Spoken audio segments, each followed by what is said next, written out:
Marvin, you have a long history of being mediocre. What's it like as Tell us more about what it's like to be a mediocre black person. What's that like? As a true champ, I'll take that one on the chin. But I think statistically, the definition mediocre literally means average, and by the law of averages, many people are going to sit in the average box. So I think we've got the kind of the lower end of the spectrum, then we've got the extreme end of the spectrum where, you know, high flyers, people doing amazing things, but most people are going to be average. I think that's just how it falls. And I think similar to what Umar said, because of that, the media specifically highlights both extreme ends. So the media is more likely to highlight whether it's crime in relation to black people or extreme success of black people. And so I don't think mediocre's talked about enough. So we almost act like it doesn't exist. But even if everyone became Stormzy, then that becomes mediocre, and then there would need to be a new high level performing, you know, element of the black experience. It's really, really good. I feel like are we missing something? Because our parents taught us that, you know, we've got to be twice as good.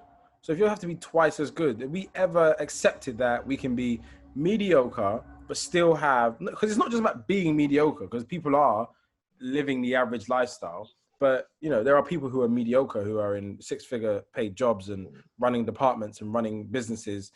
Businesses are slightly different, but like being in institutions and inside constructs that are you know, rewarded as mediocre. They don't, you know, there's no extra charisma, there's no high performance. It's just I exist, I turn up, I do my job as asked, but I'm head of the department and I've been looking after the EMEA region for the last 10 years and I'm on 175,000 per annum, but, you know, I just, you know, very humbly just arrived here. Like, you know, there's that guy. That guy doesn't ever seem to be black.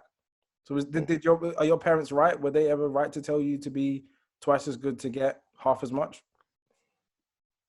I think it's about what your I guess lifting up your bottom expectation. I'm trying to think of the correct term. Basically, like the lifting up the lowest that you can fall in your safety net. When they said that. And you're laughing because you're thinking about different type of I tried to keep it together, but for some reason, I just saw that as a thing. I need to delete my porn. It was the hand gestures that did it for me. It was a little bit. It was a bit like bottom. Sorry, continue, Chris. That's a really important point. We sullied it with our bottom feeding. Your bottom feeding. Yeah, the point I'm making is that you're trying to lift up the safety net so that there's only so far your child can fall with their own expectation of themselves. But at the same time, you obviously risk putting them under undue pressure and creating more expectation from them and creating mental health issues and all sorts, depending on the range of their capacity to deal with being told that. Yeah, is even the idea of working twice as hard authentic? Like, because obviously, I speak for even from my gran came. She had, I think she had 3 jobs, pretty much, and they used to rotate the kids around everybody's house. While everybody had their different jobs, and so the kids would like play while one person's sleeping, and then the other parents at their job, and then that would just get rotated around.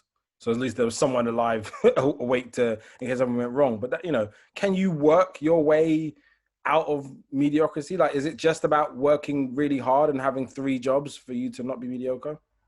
I think we need to look at the constructs of where we're working, where we are. I think if you look at Western society, you're kind of told in order to get anywhere, you have to assimilate to so many different things.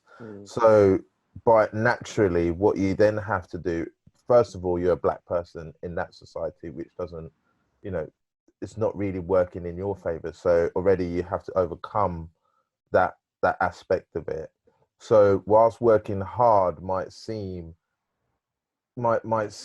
like it's you overdoing it, is you just doing the basics to get to the same level. And then to supersede that level, you then have to add a layer on top of that. So you almost find yourself working hard naturally without even your parents saying anything, because just to get equity, you have to work to a certain level. And then once you get that equity, to supersede that equity, you're adding on an extra layer of hard working. And I think for me, it's personally, I mean, my mum always said to me, you know, even in our, you look within our community, looking in our surroundings, you know, you turn up to work and your suit might not be great, or, you know, that's all you can afford as a suit. Then you're looked at by the other people, the other Black people within the community, like, well, you're letting us down. So there already is a standard that you have to keep up to. And that has to be above everything else.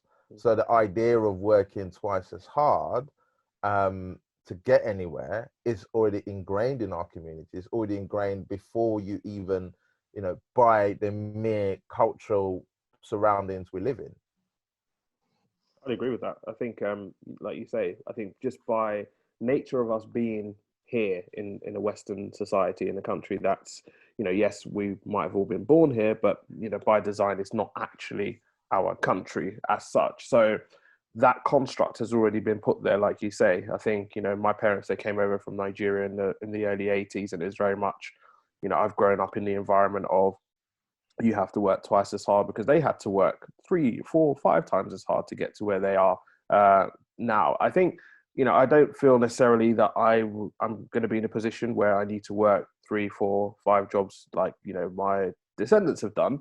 But there is definitely something about, you know, we have to work twice as hard. And it kind of brings it all back to the whole issue around Black Lives Matter, because until we achieve equality for Black people generally, then that construct is going to continue to exist, and that narrative is going to continue to exist, because, you know, we've been told that that's all that's what you have to do to be able to survive. So how are we separating this from our kids, and are you instilling this into your kids? Like, what's your actual messages? Like, I haven't told my son about work twice as hard, but I've made him aware of his manners and his values, which obviously is universal, but it has a different context when you're talking about Black children. How do you speak to your kids about it?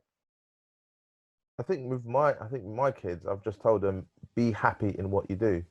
Don't fall into the trap of you have to, because someone else is doing it, you have to do it better than that person. Be happy and comfortable with what you are achieving. And if you want to achieve more, go for it. If you want to achieve less, that's also fine, as long as you are happy with what you're doing. I think happiness is almost the goal for them. For me, for my kids, is their ultimate happiness in who they are, their confidence in who they are, rather than the work twice as hard. And if they feel like they need to work twice as hard because they really have passion for something and that makes them happy, then I'm happy with that. If they don't, is the idea of happiness, because I think sometimes we get into this conceptual place of like, is anyone actually happy? Is that actually even achievable? Like, are you happy right now? End goal.